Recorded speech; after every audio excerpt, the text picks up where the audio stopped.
Sir ನಿನ್ನೆ ಸಚಿವರು ಹೇಳ್ತಾರೆ ಮಧು ಬಂಗಾರಪ್ಪ ಅವರು ರಾಮ ಬಿಜೆಪಿ ಅವರಿಗಿಂತ ಕಾಂಗ್ರೆಸ್ನವ್ರಿಗೆ ಹೆಚ್ಚಿನ ಆಶೀರ್ವಾದ ಮಾಡ್ತಾರೆ ಅಂತ ಹೇಳ್ತಾರೆ. ಆಮೇಲೆ ಸಿದ್ದರಾಮಯ್ಯವ್ರು ಹೇಳ್ತಾರೆ ಉದ್ಘಾಟನೆ ಆದ ನಂತರ ನಾನು ಅಯೋಧ್ಯೆಗೆ ಹೋಗ್ತೀನಿ, ಅಲ್ಲಿ ಏನು ಮಾಡಿದರೆ ನೋಡ್ಕೊಂಡು ಬರ್ತೀನಿ ಅಂತ ಹೇಳ್ತಾರೆ ಸರ್ ಶಿವಮೊಗ್ಗದಲ್ಲಿ. ಅವರು ನಾನು ಹೇಳಿದಾಗ ನೋಡಿ, ನಾವು ಯಾರಿಗೂ ಹೋಗಬೇಡಿ ಅಂತ ರಿಸ್ಟ್ರಿಕ್ಷನ್ ಹಾಕಿಲ್ಲ, ಹೋಗಲಿ.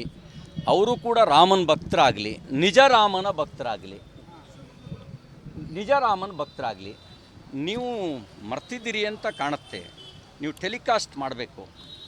ನಾನು ರಾಮ ಮಂದಿರಕ್ಕೆ ದೇಣಿಗೆ ಕೊಡೋಲ್ಲ, ಯಾಕೆ ಕೊಡಬೇಕು ಅಂತ ಹೇಳಿದ್ದನ್ನು ಟೆಲಿಕಾಸ್ಟ್ ಮಾಡಿ, ಆಗ ನಿಮಗೆ ಗೊತ್ತಾಗತ್ತೆ. ಮತ್ತು ನನ್ನ ಹೇಳಿಕೆ ಅಲ್ಲ ಇದು, ನಾನು ಯಾರನ್ನೂ ಅಗೌರವಿಸಬೇಕು ಅನ್ನೋದು ನನ್ನ ಉದ್ದೇಶ ಇಲ್ಲ. ಇದು ಯಾವುದು ನನ್ನ ಹೇಳಿಕೆ ಅಲ್ಲ. ಹಾಗೆ ಹೇಳಿದವರ ಹೇಳಿಕೆಯನ್ನು ಟೆಲಿಕಾಸ್ಟ್ ಮಾಡಿ, ಎಷ್ಟರ ಮಟ್ಟಿಗೆ ರಾಮ ಅವ್ರ ಹೃದಯದಲ್ಲಿ ಇದಾನೋ ಇಲ್ವೋ ಅನ್ನೋದನ್ನು ನೀವು ಹೇಳಿ, ನಾನು ಹೇಳಲ್ಲ.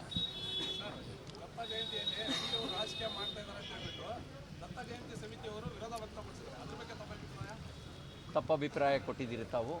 ಅವ್ರು ಯಾರೂ ಹಿಂಗೆ ವಿರೋಧ ವ್ಯಕ್ತಪಡಿಸಿಲ್ಲ. ನಿಮಗೆ ಯಾವಾಗಲೂ ಸ್ವಪ್ನದಲ್ಲಿ ಆ ರೀತಿ ಏನಾರು ನಿಮ್ಮ ಭಾವನೆ ಬಂದಿರ್ಬೋದು. ವಾಸ್ತವಿಕವಾಗಿ ಯಾರೂ ವಿರೋಧ ವ್ಯಕ್ತಪಡಿಸಿಲ್ಲ.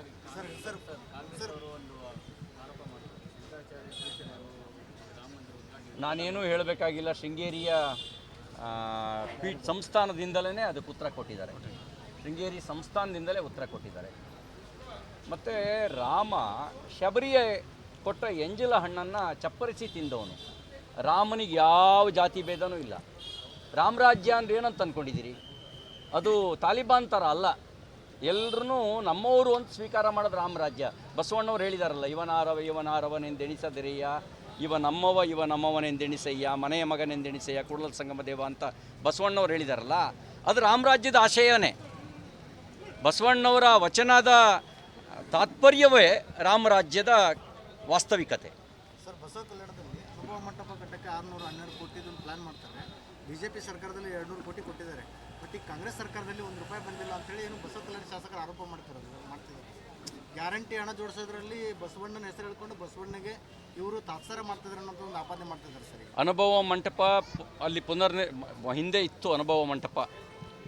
ಅದು ಕೂಡ ನನಗಿರೋ ಪ್ರಕಾರ ನಿಜಾಮರ ಆಳ್ವಿಕೆ ಕಾಲದಲ್ಲಿ ಮೂಲ ಅನುಭವ ಮಂಟಪವನ್ನು ಅತಿಕ್ರಮಿಸಿಕೊಂಡಿದ್ದಾರೆ ಅನ್ನುವಂಥ ಒಂದು ವಿಚಾರ ಇದೆ. ನಾನು ಅದರ ಮೂಲವನ್ನು ಈಗ ನಾನು ಕೆದಕಕ್ಕೆ ಹೋಗಲ್ಲ. ಅತಿಕ್ರಮಿಸ್ಕೊಂಡಿರೋದಕ್ಕೆ ಒಂದಿನ ಬಿಡಲೇಬೇಕಾದಂಥ ಪರಿಸ್ಥಿತಿ ಬರುತ್ತೆ. ಆದರೆ ನಾವೇನು ಅನುಭವ ಮಂಟಪ ನಿರ್ಮಾಣ ಆಗಬೇಕು ಅಂತ ಹೇಳಿ ಯಡಿಯೂರಪ್ಪನವ್ರು ಮುಖ್ಯಮಂತ್ರಿ ಇದ್ದಾಗ 600 ಕೋಟಿ ರೂಪಾಯಿ ಕೊಟ್ಟು ಬ್ಲೂ ಪ್ರಿಂಟ್ ಎಲ್ಲ ತಯಾರು ಮಾಡಿ ಅದರ 3ನೇ ಒಂದು ಭಾಗ ಹಣವನ್ನು ಬಿಡುಗಡೆ ಮಾಡಿದ್ವಿ, ಮಂಜೂರು ಮಾಡಿ.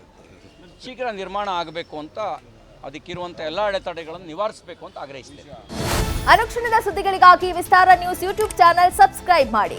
ಹೊಸ ಸುದ್ದಿಗಳ ನೋಟಿಫಿಕೇಶನ್ಗಾಗಿ ಬೆಲ್ ಐಕಾನ್ ಕ್ಲಿಕ್ ಮಾಡಿ.